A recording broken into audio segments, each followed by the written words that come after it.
सब कुछ बर्बाद हो जाने के बाद भी एक बार फिर जीत दिलाने वाली कहानी। क्या आप नहीं चाहते कि आपको कुछ ऐसा पता चल जाए जो आपको आपके जीवन में कहीं बर्बाद ना होने दे? मैं जो कहानी आपको बताने जा रहा हूँ कुछ ऐसी ही। इसे आप पूरा ध्यान से सुने, आपको वह बात अच्छी तरह समझ में आ जाए जो आपको भविष्य में बर्बाद होने से बचा लेगी। मेरी बात पर यकीन तभी होगा जब आप पूरी कहानी सुनोगे। तो चलिए कहानी शुरू करते हैं। कुछ साल पहले की बात है। एक दयालु बिजनेसमैन सुबह सुबह पार्क में टहल रहा था कि अचानक उसकी नजर एक ऐसे आदमी पर पड़ी जो फटेहाल परेशान में निराश था।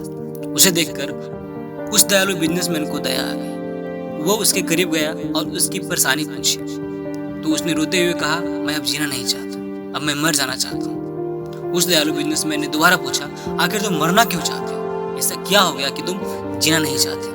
उस परेशान आदमी ने जवाब दिया, मेरा सब कुछ बर्बाद हो गया, मेरा बिजनेस, मेरा जमा पूंजी, और यही नहीं, मेरे सर पर बहुत ज्यादा कर्ज भी हो गया है। मुझे समझ में नहीं आ रहा है कि मैं करूँ तो करूँ क्या? सारे रास्ते बंद हो गए, अब मेरा मर जाना ही अच्छा रहेगा। उस दयालु बिजनेसमैन ने मन ही मन में सोचा, यह आदमी तो अंदर से पूरी तरह से टूट गया है, मुझे इसकी मदद करनी होगी। उस दयालु बिजनेसमैन ने उस परेशान आदमी को उसके बताए गए जरूरत के हिसाब से उसे एक चेक काट कर दिया और उसे बोला, मैं ठीक 6 महीने बाद इसी दिन इसी तारीख को इस पार्क में तुम्हारा इंतजार करूंगा। जितने पैसे मैंने तुम्हें चेक में दिया है उतने पैसे का तुम मुझे चेक दोगे, ठीक है? उस परेशान आदमी ने कहा, मैं आपका यह उपकार कभी नहीं भूलूंगा। मैं ठीक 6 महीने बाद इसी दिन इसी तारीख और इसी जगह पर चेक के साथ। तो सवाल ये पैदा होता है, क्या वाकई परेशान आदमी जो था 6 महीने बाद चेक के साथ दोबारा इस जगह पर आएगा?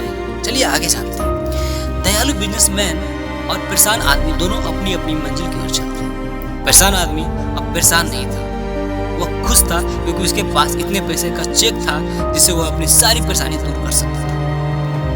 बट खैर, मुझे शक तो हो रहा है, क्या आपको नहीं हो रहा? बताइए कमेंट में। कहीं ऐसा तो नहीं कि उस जो चेक उस परेशान आदमी को मिला है वो नकली तो नहीं है?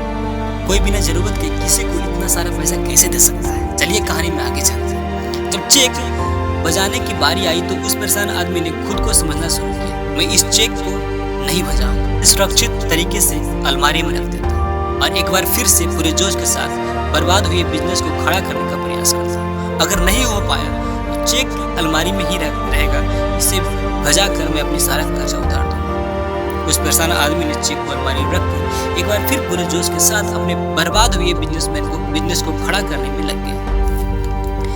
वह दिन रात कड़ी मेहनत करके अपने बर्बाद हुए बिजनेस को धीरे धीरे आगे बढ़ाने लगा। लगभग 3 ही महीने बीते होंगे, उसका बर्बाद हो चुका बिजनेस एक बार फिर से दौड़ने लगा। उसने बिजनेस की कमाई से अपना सारा कर्जा चुकता कर दिया। वह अब अमीर हो चुका था, उसके पास किसी चीज की कमी नहीं थी। उसे अलमारी में रखे चेक को बजाने की जरूरत नहीं पड़ी। उस चेक मिले 6 महीने यही दिन यही तारीख को हो गए थे। वह दयालु बिजनेसमैन को चेक लौटाने निकल पड़ा जो आज उस पार्क में इंतजार कर रहा था। लेकिन कहानी भी अंत नहीं होती।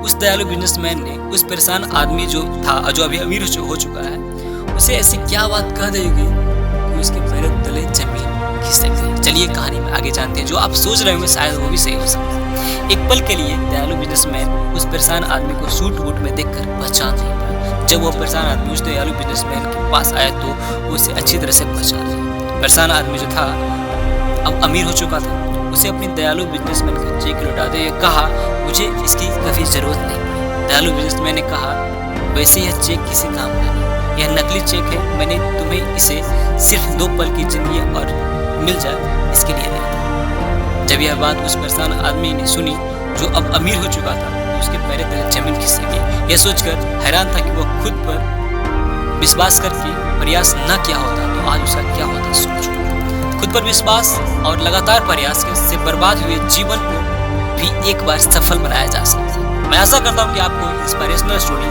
अच्छा लगा। तो मिलते हैं नेक्स्ट वीडियो में, तब तक के लिए आप लाइक कर सकते हैं, आप सब्सक्राइब कर सकते हैं और बेल आइकन को प्रेस करके घंटे को ऑन कर सकते हैं और कमेंट में जो भी आपको अच्छा लगेगा, जो भी पार्ट टाइप कर सकते हैं। Thank you.